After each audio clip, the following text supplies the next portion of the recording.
বিচার কাজ শেষে আজকে বিজ্ঞ আদালত যুক্তিতর্কের দিন ধার্য করেছেন।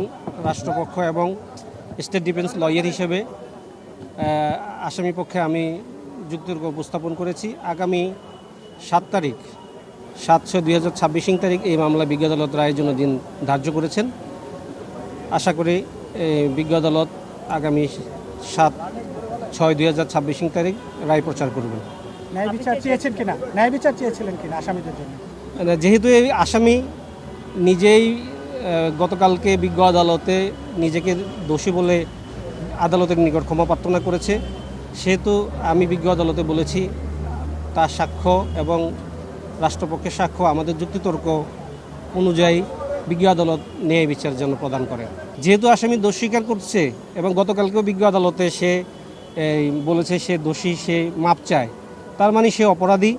তা আমি বলেছি তাকে যাবজ্জীবন কারাদণ্ড দেওয়া হোক এবং তার যে স্ত্রী স্বপ্না আক্তার সে যেহেতু লাশ গুমের বিষয়ে সহায়তা প্রদান করেছে, আমি বলেছি তাকে সংশ্লিষ্ট আইনে যে সর্বোচ্চ সাজা আছে 7 বছর, সেই বিধান অনুযায়ী তাকে 7 বছর কারাদণ্ড দেওয়া হোক, এটা আমি বিজ্ঞ আদালতে বলেছি। এই আলোচিত রামিস্তা ধর্ষণ ও হত্যা মামলায় এই আসামিদ্বয়ের পক্ষে আমাদের ঢাকা আইনজীবী সমিতির কোনো সদস্য দাঁড়াবে না বলে সিদ্ধান্ত গ্রহণ করেছে।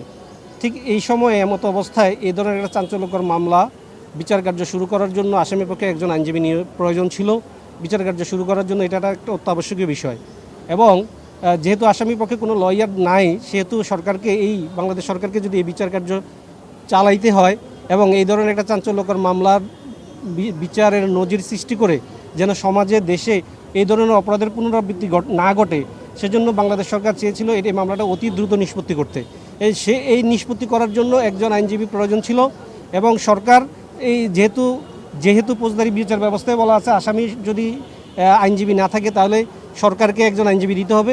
সেই হিসাবে বাংলাদেশ সরকার আমাকে এই আসামিদের পক্ষে আত্মপক্ষ সমর্থনমূলক কোনো যদি বক্তব্য থাকে আসামিদের, সেটা বিজ্ঞ আদালতে উপস্থাপন করার জন্য আমাকে নিয়োগ প্রদান করে আমি ওই বাংলাদেশ সরকার কর্তৃক আদিষ্ট হয়ে নিয়োগপ্রাপ্ত হয়ে এই আসামিদের পক্ষে যদি কোনো ধরনের যুক্তিতর্ক থাকতো বা কোনো ধরনের আত্মপক্ষ সমর্থনমূলক বক্তব্য থাকতো সেটা বিজ্ঞ আদালতে উপস্থাপন করতাম।